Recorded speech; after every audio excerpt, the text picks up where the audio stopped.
Welcome in the subject of mechanical system design. I am Professor E.P. Godke, Assistant Professor in Department of Mechanical Engineering at SND College of Engineering and Research Center, Yavla. So today we will see the topic of subject mechanical system design, which is included in B Mechanical 2015 pattern. So we are discussing about the unit number 1, that is nothing but a design of machine tool gearbox. So basically this unit includes how the kinematic design of the gearbox is performed or done. So before going to detailing the subject or syllabus of unit number 1, we must know the some basic terms related with the gearbox. So first, what I mean by gearbox?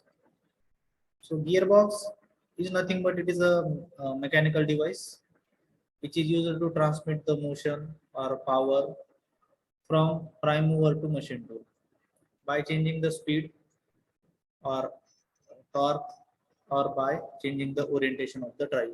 So that is the simplest definition of the gearbox. It is the mechanical device which is used to transmit the motion or power or torque, okay, from prime mover to the machine tool by changing the speed, torque or orientation of the drive. So we know an automobile requires high torque while climbing hills and when starting, even though they are performed at low speed. So the torque requirement at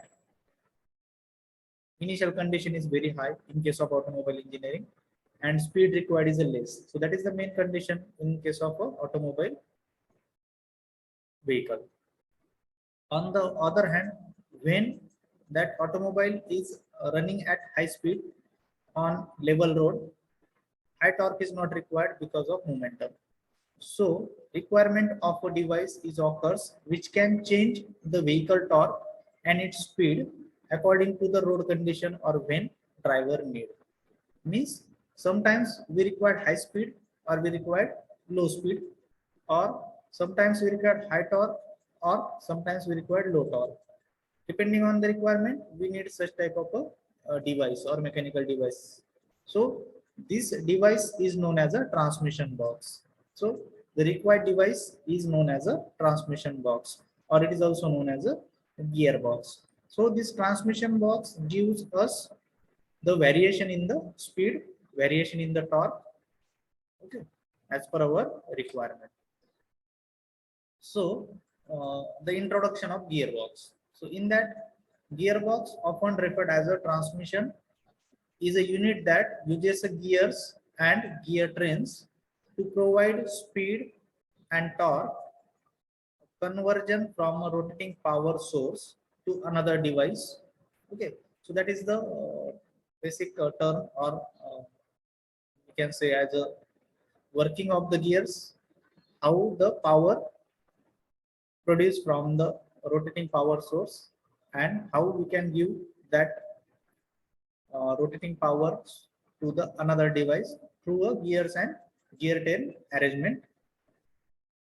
So gearboxes are employed to convert input from a high speed power source to low speed power source or to low speed.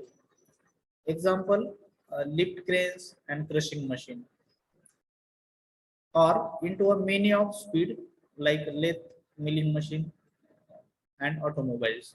So we can get the variation in the speed. So our power source produces the high speed, but our machine require low speed or some specific speed. So that speed can be achieved by using the gearbox.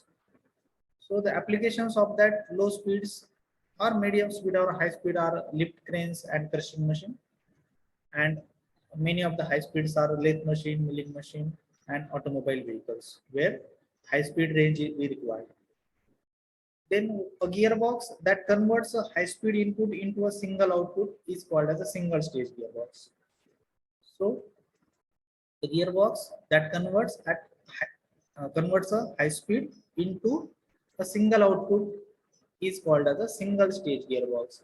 Means it is usually has a two gears and a two shafts. So one shaft is the input shaft and second shaft is the output shaft. Okay. And number of gears are there.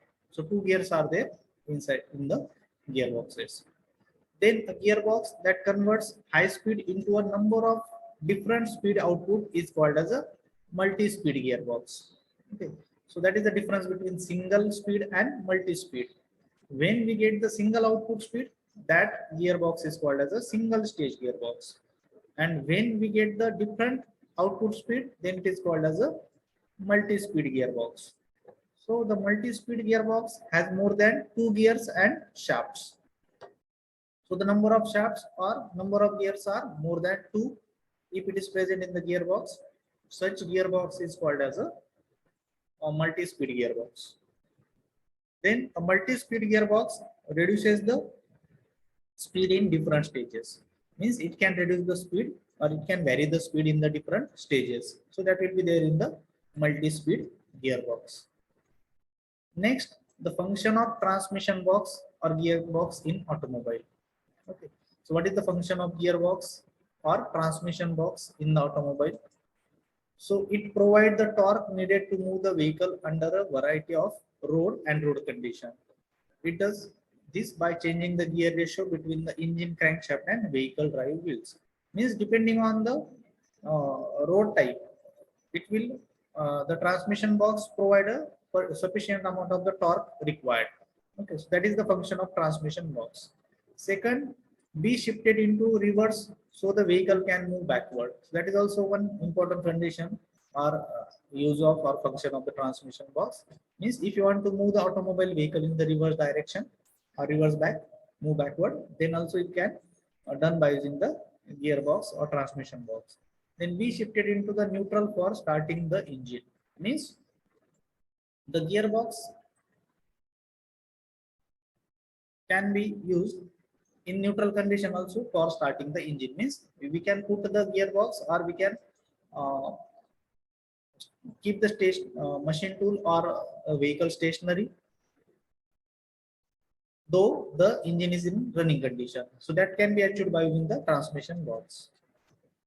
In working principle of the gearbox. On what principle the gearbox is work?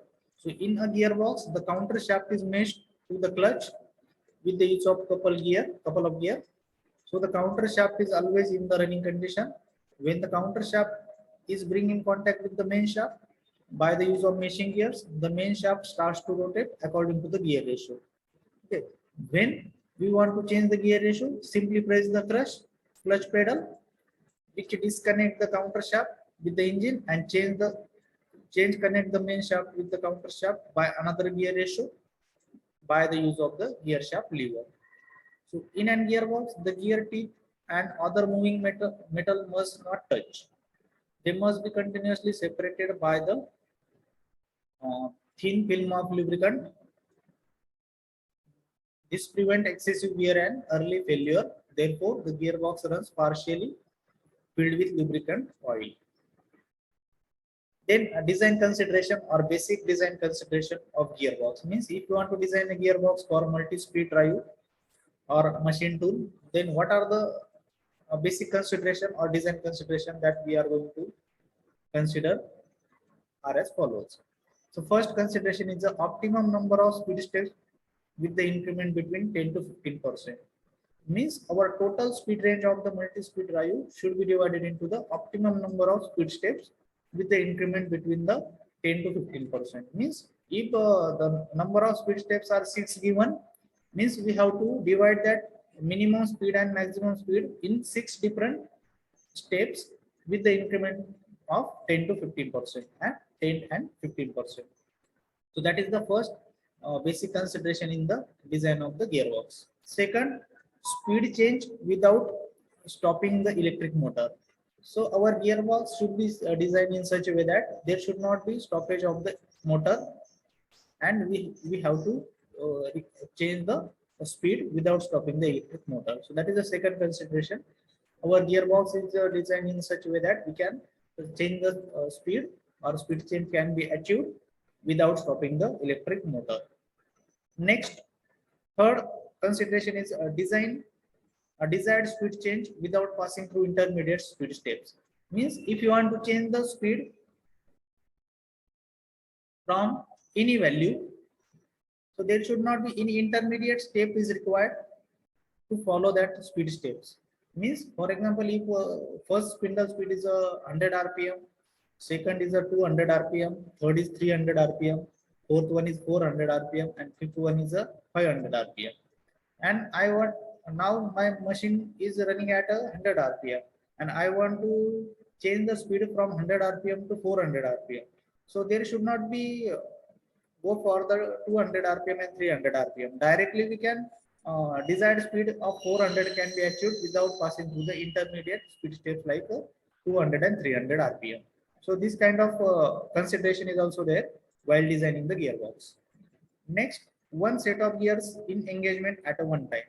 So in multi-speed drive, only one set of gears through which the speed is obtained should be in engaged at a one time. Next is a user of minimum possible parts. Next is a ergonomically designed and central line control unit. Then entire drive unit should be inside the machine tools. So these are the important design consideration of the gearbox. Same diagrammatically it will show a basic consideration in the design of the drive in a drive. So first will be the 10 to 15% speed increment. Second will be the non-stop operation with while changing the speed. Third one, any desired speed can be possible. Fourth, no auxiliary arrangement or counter shafts are required. Only regulating the gears to be engaged in position. Then centralized control unit design ergonomically should be there, and minimum number of components should be there inside the gearbox. So all these are the basic consideration in the design of the gearbox. Next is a law of step regulation of speeds in the multi-speed gearbox. Laws of step regulation. So means what? If you want to have a spindle speed steps or maximum spindle speed and minimum spindle speed, that speed stepping should be done with respect to the certain laws of progression or laws, so that the certain discrete values or standard output speeds we can achieve from that gearbox. So three laws of progressions are there. First one is arithmetic progression, second one is a geometric progression, and third one is a harmonic progression.